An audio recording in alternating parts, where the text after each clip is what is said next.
Darius, vrei să mai mergem la Mac? Mai mergem? Da. Întoarce-te cu fața ca să-mi spui dacă da sau nu. Da. Și ce vrei să facem acolo? Ce facem acolo? Darius, ce facem la Mac? Cum se numește mașina aia? Papu. Mactac. Macu. Monster. Truck. Aoleo, ai lovit-o, bunii. Nu plânge. Nu plânge? Nu. Că mașinile sunt din fier, nu plâng. Ai benzină aici. Când n-ai o mașină benzină. Aia de gunoi cu ce merge, Darius? Tot cu benzină? Du-te apasă cutie.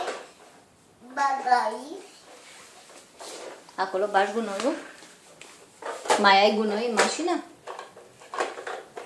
Mai ai gunoi în mașină? Oh, vai, cât gunoi! Păi, Darius, ia tomberonul.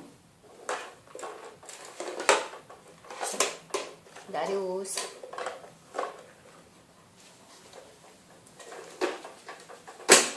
Darius. Deschide apa. Așa. Acum închid. Măi, buni, ia tomberonul, măi. Fac. Păi așa pui gunoiul. A rămas tot gunoiul pe jos, Darius.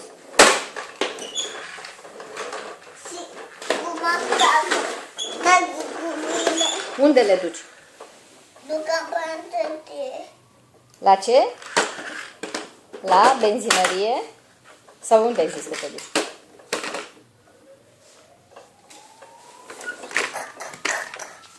Unde te duci, Darius? Nu, că nu te filmezi, nu-ți fac poze, nu-ți fac nimic.